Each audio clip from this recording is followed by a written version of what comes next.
สิ่งมีชีวิตแห่งป่าฝนดิบชื้นโดดเด่นในเรื่องของความหลากหลายเพราะสภาพแวดล้อมอันอุดมสมบูรณ์เกิดเป็นระบบนิเวศที่น่าทึ่งและงดงามที่สุดแห่งหนึ่งบนโลก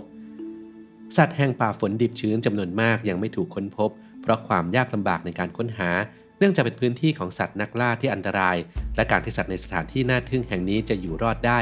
จำเป็นต้องมีชีวิตที่ไม่ธรรมดาคลิปนี้อับดุลไฮทูบรวบรวม8สัตว์พิศวงแห่งเขตแดนป่าฝนดิบชื้นที่ทั้งน่าเกรงขามสวยงามและมีนิสัยแปลกๆมาให้ฟังกันครับ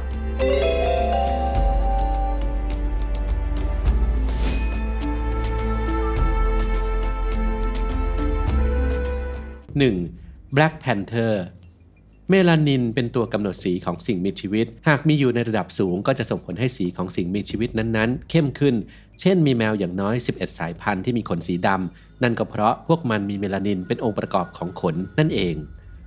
แต่สำหรับสัตว์บางชนิดที่เกิดการผิดปกติของการสร้างเม็ดสีเมลานินอย่างเช่นเสือดำหรือ Black Panther จนเกิดภาวะเมลานิซึมหมายถึงการสร้างเมลานินในปริมาณที่มากเกินไปจนร่างกายปกคลุมไปด้วยสีดำสนิทซึ่งสำหรับ Black Panther นักวิทยาศาสตร์คาดว่าจากพฤติกรรมการออกล่าในตอนกลางคืนจึงเกิดการปรับตัวให้มีสีดำสนิทเพื่อสามารถพรางตัวในป่าได้ดียิ่งขึ้น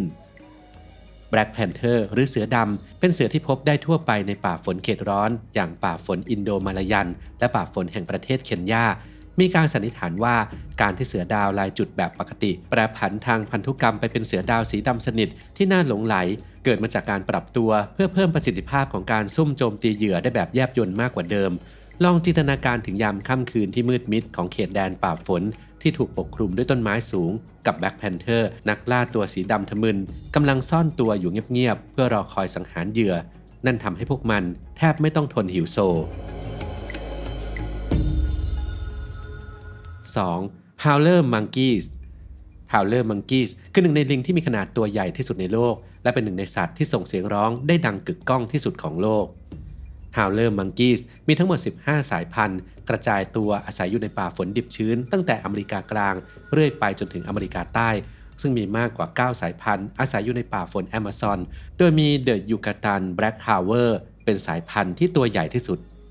โดยทั่วไปลิง Howler มีลำตัวสูงได้ถึง92เซนติเมตรลำตัวปกคลุมด้วยขนสีดำน้ำตาลหรือสีเทาพวกมันมักอาศัยอยู่เป็นฝูงใหญ่ที่มีสมาชิกอย่างน้อย20ตัวและลิงฮาวเลอร์ตัวผู้มีวิธีข่มขู่ศัตรูที่เป็นเอกลักษณ์โดยการตะเบงเสียงร้องทุ้มต่ำโหยหวนน่ากลัวที่จะดังก้องกังวานไปไกลถึงระยะทาง5กิโลเมตรซึ่งความสามารถดังกล่าวเป็นเพราะพวกมันมีชิ้นส่วนของร่างกายชนิดพิเศษที่เรียกว่า hyoid bone ที่ช่วยให้เสียงของพวกมันนั้นดังสนั่นไปทั่วทั้งป่าฝนเงียบสงัด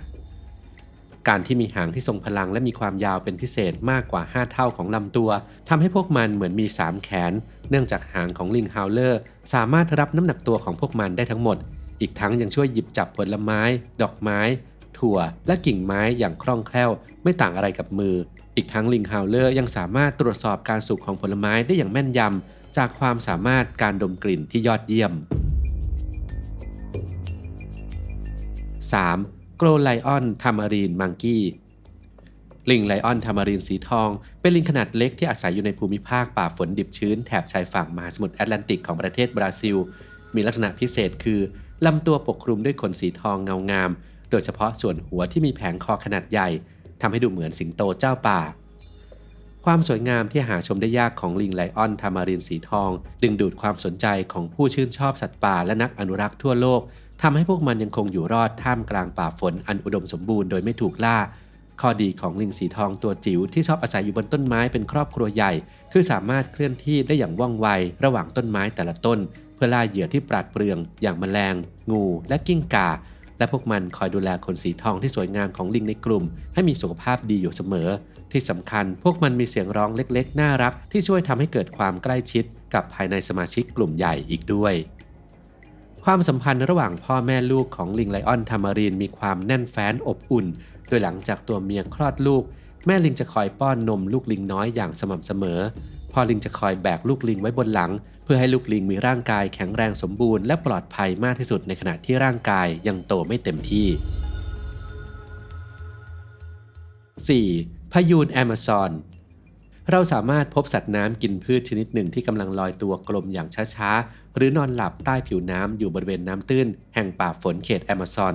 พวกมันถูกเรียกว่าพยูนแอมะซอนซึ่งเป็นหนึ่งเดียวใน3สายพันธุ์ของพยูนบนโลกที่อาศัยอยู่ในน้ำจืดพวกมันรักสันโดษมีผิวเรียบและไม่มีอวัยวะที่คล้ายตีนกบเหมือนกับพยูนสายพันธุ์อื่นๆรวมทั้งมีขนาดตัวเล็กที่สุดจากพยูนทุกสายพันธุ์พยูนแอมะซอนกินพืชหลากหลายเช่นหญ้าน้ำผักตบดอกลิลลี่น้ำและผลไม้ที่ตกลงไปในน้ำอย่างเช่นลูกตาลซึ่งจะกินประมาณ 10% ของน้ำหนักตัวในแต่ละวันนักสัตววิทยาระบุว่าครั้งหนึ่งพยูนและช้างเคยมีบรรพบุรุษร่วมกันมาก่อนที่พยูนจะวิวัฒนาการตัวเองให้อาศัยอยู่ในน้ำได้ดีขึ้นซึ่งนั่นจึงเป็นเหตุผลว่าทำไมทั้งสองนั้นถึงดูหน้าตารูปร่างคล้ายคลึงกันทั้งงวงที่มีใช้หายใจการสืบพันธุ์และเลี้ยงลูกด้วยนมนอกจากนี้พยูนเป็นสัตว์น้ำที่มีวิธีการลอยตัวแบบไม่เหมือนใครโดยหากมันต้องการดำน้ำพยูนจะกั้นก๊าซของการผายลมและลอยตัวไปเรื่อยๆอย่างไร้จุดหมายจนกว่าลมในร่างกายจะหมดเหมือนลูกโป่งปล่อยลมบางครั้งพวกมันก็ดำน้ำจนเพลินทำให้ชาวประมงมักเจอพยูนจมน้ำตายอยู่บ่อยๆ 5. ปลาไหลไฟฟ้าปลาไหลไฟฟ้าที่ทรงพลังที่สุดในโลกถูกพบที่ลุ่มน้ำแอมะซอนมันเป็นปลาไหลไฟฟ้าสายพันธุ์ใหม่ที่สามารถปล่อยกระแสไฟฟ้าได้ถึง860โวลต์จากที่เคยบันทึกไว้650โวลต์โดยความแปลกของปลาไหลไฟฟ้าคือการมีทวารอยู่บริเวณใต้คางเนื่องจากร่างกายปรับตัวให้ทุกส่วนกลายเป็นอวัยวะสำหรับช็อตแล้วโยกย้ายอวัยวะสำคัญมาไว้บริเวณส่วนหัวได้อย่างแปลกประหลาดความหลากหลายของสิ่งมีชีวิตในป่าฝนแอมะซอนเป็นเรื่องที่น่าทึ่งรวมทั้งสิ่งมีชีวิตที่อาศัยในแหล่งน้ำด้วยเช่นกันปลาไหลไฟฟ้าแห่งลุ่มน้ำแอมะซอนมีลำตัวยาวเรียวได้ถึง2เมตรคล้ายงูขนาดใหญ่สามารถผลิตไฟฟ้าได้สูงกว่าการจ่ายไฟบ้านซึ่งพวกมันนั้นเป็นแรงผลักดันที่ทำให้มนุษย์ประดิษฐ์สิ่งที่เรียกว่าแบตเตอรี่ปลาไหลไฟฟ้าไม่มีนักล่าที่ทำให้มันต้องหวาดระแวงไฟฟ้าที่บรรจุอยู่ในตัวเพียงพอที่จะใช้เป็นอาวุธสังหารสัตว์ที่มีขนาดตัวเท่าม้าพวกมันจะว่ายน้ำด้วยครีบที่ทวารซึ่งทำให้พวกมันว่ายน้ำถอยหลังได้อย่างคล่องแคล่วมันชอบแหล่งน้ำที่นิ่งสงบไหลช้าๆโดยเฉพาะแหล่งน้ำอันอุดมสมบูรณ์แห่งป่าฝนอเมริกาใต้ตอนเหนือผนังในปากของปลาไหลไฟฟ้ามีความคล้ายคลึงกับด้านในปอดของสัตว์เลี้ยงลูกด้วยนมที่ซับซ้อนและนั่นคือความลับที่ทำให้มันสามารถแลกเปลี่ยนแก๊สในการหายใจได้อย่างยอดเยี่ยมเวลากินเหยื่อปลาไหลไฟฟ้าจะอ้าปากกว้างพร้อมสร้างแรงดูดที่ทรงพลังในการสูบปลาทั้งตัวเข้าไปในคราวเดียวนอกจากแรงไฟฟ้าจะสำคัญในการป้องกันตัวและล่าเหยื่อยังมีส่วนช่วยในการตรวจจับตำแหน่งสิ่งรอบตัวได้ด้วยซึ่งสิ่งนี้ทำให้พวกมันมองเห็นได้ตามปกติแม้อาศัยอยู่ในน้ำขุ่นหรือในที่มืดมิดแต่ทว่ามีสัตว์บางชนิดที่อาศัยอยู่ในแหล่งน้ำป่าฝนที่สามารถเอาตัวรอดจากการล่าของปลาไหลไฟฟ้านั่นคือปลาจมูกช้างพวกมันจะปล่อยกระแสไฟฟ้าอ่อนๆเพื่อหาเหยื่อรวมถึงหานักล่าอย่างปลาไหลไฟฟ้าเพื่อหนีไปให้ไกล 6. เรลบลับเบอร์นกขี้อายลายแปลกตาชนิดนี้เป็นนกหายากที่อาศัยอยู่ตามพื้นดินของป่าฝนเช่นป่าฝนเขตร้อนบนเกาะสุมาตราประเทศอินโดนีเซียลักษณะของเรลบลับเบอร์คือเป็นนกขนาดกลางที่มีความสวยงามโดดเด่นขนเกือบทั้งตัวเป็นสีน้ำตาลเก่าลัดหางและขายาวสวยปากสีดำเรียวเล็กและลายบนหัวไปถึงคอที่มีสีขาวดำน้ำตาลทำให้ถูกเรียกว่านกคอสามสีนกชนิดนี้มีพฤติกรรมแปลกประหลาดนอกจากความขี้เขินอายแล้วพวกมันยังชอบพองลมที่คอคล้ายกับกบเผยให้เห็นเป็นสีฟ้าที่ซ่อนอยู่ซึ่งสันนิษฐานว่าสะท้อนแสงได้เพื่อเรียกหาคู่มาผสมพันธุ์ที่ยังไม่ค่อยมีใครเข้าใจนิสัยการผสมพันธุ์ของมันนัก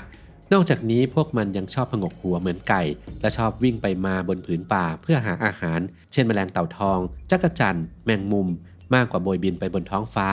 แม้กระทั่งตำแหน่งของรังก็อยู่ใกล้พื้นดินเช่นบนกองใบไม้โดยเสียงร้องของนกคอสามสีมีความคล้ายคลึงกับเสียงผิวปากที่ลากยาวเป็นเวลานาน 1-2 วินาทีนกคอสามสีนี้เป็นนกป่าที่ไม่ค่อยมีใครรู้จักด้วยอุปนิสัยขี้อายไม่ค่อยชอบปรากฏตัวแต่นักวิทยาศาสตร์เผยว่าจากข้อมูลทางพันธุกรรมนกคอสามสีมีความสัมพันธ์ใกล้ชิดกับนกร็อกจัมเปอร์มากที่สุดซึ่งเป็นนกเฉพาะถิ่นของตอนใต้แอฟริกาที่มีนิสัยไม่ชอบบินเหมือนกัน 7. มาลายันซันแบร์หมีชนิดนี้รู้จักกันในชื่อหมีพระอาทิตย์เป็นหมีที่มีขนาดตัวเล็กที่สุดจากบรรดาหมีทั้งหมดในตระกูลด้วยความสูงเพียง70เซนติเมตรโดยตัวผู้จะมีขนาดของลำตัวใหญ่กว่าตัวเมียประมาณ 10-20% โดยลำตัวนั้นถูกปกคลุมด้วยขนสีดำและจะมีจมูกสีน้ำตาลอ่อนมีใบหูเล็กร่างกายมีพละกำลังและมีฟันที่แหลมคมแข็งแรง อาหารที่พวกมันโปรดปรานนอกจากแมลงและพืชก็คือน้ำผึ้งพวกมันนั้นชื่นชอบน้ำผึ้งเป็นพิเศษกรงเล็บที่แหลมคมมีไว้สำหรับเก็บเกี่ยวรวงผึ้งที่อยู่สูงขึ้นไปบนต้นไม้และใช้ขุดปลวกจากเนินดินลิ้นของหมีพระอาทิตย์ยาวมากโดยมีความยาวเป็น2 เท่าของมนุษย์ซึ่งนั่นก็มีไว้เพื่อตวัดกินน้ำผึ้งจากรังและแมลงตัวเล็กๆจากบนดินนั่นเองปัจจุบันมีการศึกษาเกี่ยวกับพวกมันน้อยมากเนื่องจากเป็นหมีสายพันธุ์ที่มีความขี้อายซึ่งโดยธรรมชาติแล้วสถานที่อยู่อาศัยสุดโปรดของพวกมันคือภายในป่าฝนดิบชื้นที่หนาทึบมักอาศัยอยู่แบบสันโดษมีการรวมกลุ่มกันเฉพาะช่วงผสมพันธุ์หรือช่วงให้นมลูกเท่านั้นช่วงผสมพันธุ์พวกมันจะส่งเสียงร้องหากันและเมื่อพบกันแล้วพวกมันจะทักทายกันด้วยการกอดสายหัวไปมาและเลียนแบบสีหน้าของกันและกัน 8. Southern Cassowary เมื่อ65ล้านปีก่อนโลกของเราเกิดหายนะครั้งรุนแรงจากการพุ่งชนของดาวเคราะห์น้อยจนทำให้สิ่งมีชีวิตสูญพันธุ์เกือบหมดโลกและเป็นฉากอวสานของยุคสมัยไดโนเสาร์แต่ทว่าไดโนเสาร์ไม่ได้ถูกกำจัดไปทั้งหมดมีบางส่วนรอดชีวิตและวิวัฒนาการมาอย่างต่อเนื่องกลายเป็นนกตัวเล็กที่ร้องเพลงขับขานอยู่บนต้นไม้บางก็กลายเป็นนกตัวใหญ่ว่องไวมีกรงเล็บแหลมคมทรงพลังอย่างนกแคสวารีตอนใต้ที่ถูกขนานนามว่าเป็นนกที่อันตรายที่สุดในโลกนกแคสวารีตอนใต้มีลำตัวขนาดใหญ่ที่สุดจากทั้งหมด3สายพันธุ์อาศัยอยู่ในป่าฝนดิบชื้นของประเทศออสเตรเลียพวกมันมีโครงรูปร่างคล้ายคลึงกับ Velociraptor ไดโนเสาร์กินเนื้อที่เคยเดินไปมาอยู่บริเวณทะเลโกบีและอเมริกาบางส่วนเพราะมีการขุดพบฟอสซิลของพวกมันในบริเวณดังกล่าวโดยนกแคสวารีตอนใต้มีขาสั้นและทรงพลังอาวุธคือกรงเล็บที่แหลมคมที่ใช้สำหรับถีบไปที่ศัตรูขนของมันไม่เหมือนกับนกทั่วไปแต่มีลักษณะคล้ายกับเส้นผมทำให้ดูตัวใหญ่ขึ้นกลายเป็นที่น่าเกรงขามของศัตรูนกชนิดนี้บินไม่ได้เนื่องจากมีปีกสั้นมากเอกลักษณ์ของพวกมันคือสีสันสดใสตรงช่วงลำคอที่มีทั้งสีแดงม่วงฟ้าและเหลืองมีหงอนใต้คางที่จะขยายขนาดตามอายุซึ่งนักวิทยาศาสตร์ก็ยังไม่แน่ใจการมีอยู่ของมันแต่คาดว่ามีไว้สำหรับเปล่งเสียงเหมือนไดโนเสาร์บางชนิดซึ่งเสียงของพวกมันนั้นมีความทุ้มต่ำมากจนได้รับการขนานนามว่าเป็นนกที่มีเสียงร้องต่ำที่สุดในโลก